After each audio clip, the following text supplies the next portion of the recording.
Effective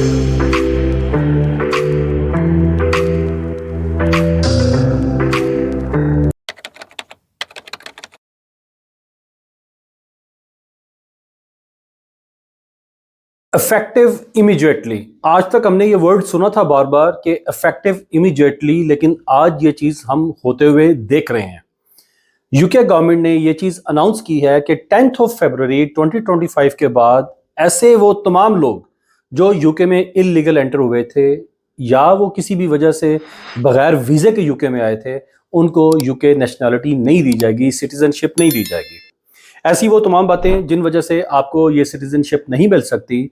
और क्या आप लोग विजिट वीजा पे आए थे लेकिन आके आपने असाइलम कर दिया था, ओवरस्टेयर हो गए थे, आपको सिटीजनशिप मिलेगी या नहीं मिलेगी? इस तरह के तमाम क्वेश्चंस को डिस्कस करने के लिए आज हम इस वीडियो में ये चीज़ें पॉइंट वाइज पॉइंट डिस्कस करेंगे।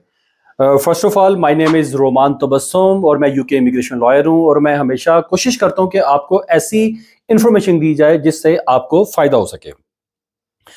इस वक्त मार्केट में ये चीज़ बहुत हॉट है कि ऐसे वो तमाम लोग जो इलीगल यूके में एंटर हुए थे और अनलॉफुली यूके में स्टे कर रहे थे, ऐसे लोग हो सकता है कि बोट से आए हों, ऐसे लोग लॉरीज के जरिए यूके में एंटर हुए हों, बाद में चाहे उन्होंने असाइलम किया हो, कोई एप्लीकेशन की हो, लेकिन उनकी एंट्री इलीगल थी।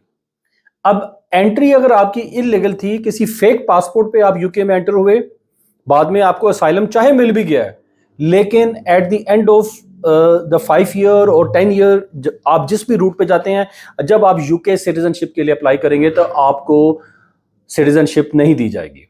ये इफेक्टिव इमीडिएटली, लेकिन अगेन केस टू केस इस पे वेरी करेगा। इस पे अभी बहुत सारे कोर्ट्स में केसेस भी आएंगे, इसको कैसे लिया जाएगा, लोग इसको कैसे ले रहे हैं, आने वाले दिनों में हम इसके ऊपर मजीद डिस्कशन करेंगे। बट राइट नाउ ये इफेक्टिव इमीडिएटली हो गया है। 10th ऑफ फरवरी के बाद जो लोग भी एप्लीकेशन डालेंगे उन लोगों की एप्लीकेशन रिफ्यूज कर दी जाएगी। बाद में आप रिव्यू कर सकते हैं, बाद में आप इसको चैलेंज कर सकते हैं, लेकिन वो सारी चीजें बाद में होंगी। लेकिन उससे पहले जो राइट नाउ इस वक्त लॉ है, अगर आप ओवरस्टेयर थे, आप इलीगल एंटर हुए थे और आप के पास कभी भी कोई स्टेटस नहीं था और बाद में स्टेटस आया है, आपने असाइलम किया, आपने कोई और एप्लीकेशन की, आपकी फैमिली और प्राइवेट लाइफ यहाँ पे डेवलप हुई और उस बेस के ऊपर आपको वीज़ा दिया गया, तो आपको नेशनैलिटी नहीं दी जाएगी। हाँ, अगर आप यूके में वैलिड वीज़ा पे आए, अपने पासपोर्ट पे आए, बाद में आके आपने असाइलम किया, आप ओवरस्टेयर हो गए, वो वाला ओवरस्टेयर इसमें काउंट नहीं किया जाएगा। लेकिन अगर आप इलीगल एंटर हुए थे, वो चीज़ इसमें कंसीडर की जाएगी। तो यहां पे ये चीज देखनी है कि आपको विजिट वीजा मिला, आप उस विजिट वीजे पे लीगली इस कंट्री में एंटर हुए, तो आपको यूके नेशनैलिटी या यूके सिटीजनशिप ग्रांट कर दी जाएगी अभी तक के कानून के मुताबिक। पहले, आज से पहले ये कानून था, 10th ऑफ फरवरी से पहले ये कानून था कि पिछले 10 साल का रिकॉर्ड देखा जाता था, जो कि अंडर गुड करैक्टर आता था। गुड करैक्टर में ये चीज थी कि पिछले 10 साल में अगर आप ओवरस्टेयर हैं, अगर आप इलीगल हैं, तो वो देखा जाता था, उससे पहले का जो चीजें उसको डिसरिगार्ड कर दिया जाता था। अब इफेक्टिव इमीडिएटली उन्होंने ये कहा है कि आप चाहे एक दिन पहले तक आपकी सिचुएशन कुछ और थी, लेकिन उस डेट से पहले आप अगर इलीगल थे, ओवरस्टेयर थे, तो आपको यूके सिटीजनशिप नहीं दी जाएगी। अब यहां पे आते हैं कि आप किसी भी वजह से, आपके सर्कमस्टांसेस ऐसे थे, फर्ज करें आपकी जान को खतरा था, और कोई और इस तरह के दूसरे मामला थे जिसकी वजह से आपको इलीगली इस कंट्री में एंटर होना पड़ा, और बाद में आपने असाइलम किया या प्राइवेट एंड फैमिली लाइफ की बेसिस पे वीजा लिया, उसको आप किस तरीके से रिप्रेजेंट करते हैं? तो इस वक्त आपकी एप्लीकेशन के साथ कवर लेटर बहुत इंपॉर्टेंट हो गया। आपको एक डिटेल्ड कवर लेटर में इन एडवांस बताना पड़ेगा कि आपके सर्कमस्टांसेस क्या थे और किस वजह से आप इस कंट्री में इलीगल हुए। तो फिर होम ऑफिस की ये डिस्क्रिप्शन है कि वो आपको सिटीजनशिप ग्रांट करे या ना करे। अदरवाइज ये एप्लीकेशन आज के कानून के मुताबिक ये रिफ्यूज होगी। एनीवेज, इसके ऊपर मुझे भी नजर आ रहा है कि बहुत सारे चैलेंजेस होंगे, लोग कोर्ट्स में जाएंगे और कोई ना कोई नई जजमेंट आएगी, कोई नया केस लॉ आएगा।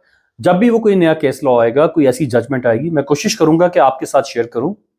लेकिन अभी के लिए आप बगैर अच्छी रिप्रेजेंटेशन के एप्लीकेशन मेक ना कीजिएगा। अगर आप इस कंट्री में अनलॉफुली एंटर हुए थे, बगैर पासपोर्ट के, बगैर वीजे के, बोट्स के जरिए या लॉरी के जरिए या किसी और के पासपोर्ट पे यहां पे एंटर हुए और बाद में चाहे आप लीगल हो गए हैं, हाँ, वो लोग जो विजिट वीजे पे आए मुझसे, क्योंकि किसी ने ये क्वेश्चन किया था कि मैं विजिट वीजे पे आया हूँ, मेरे पास वैलिड वीजा था, बाद में मैंने असाइलम कर लिया, बाद में मैं इलीगल हो गया, बाद में मैं ओवरस्टेयर हो गया, तो ये लोग अभी उस पॉलिसी के अंदर नहीं आ रहे। अभी की जो अनाउंसमेंट है वो यही है, जो इलीगल एंट्रेंट थे, इलीगल एंट्री करने वाले को यहाँ पे, चाहे वो ओवरस्टेयर था, इलीगल था, उसको सिटीजनशिप नहीं दी जाएगी। आप इस मामले में किसी भी किस्म का मेरे से पर्सनलाइज अपनी केस को डिस्कस करना चाहते हैं, मुझसे मशवरा करना चाहते हैं, तो नीचे दिए हुए नंबर्स पे मेरे से कांटेक्ट कीजिए। मैं कोशिश करूंगा कि आपको अच्छी इंफॉर्मेशन दूं, लेकिन प्लीज यूके वर्किंग आवर्स का ख्याल किया करें, सिर्फ यूके वर्किंग आवर्स में ही मुझसे कांटेक्ट करें और अपॉइंटमेंट बनाएं, ताकि हम आपको अच्छे तरीके से गाइड कर सकें। Thank you very much. Allah Hafiz.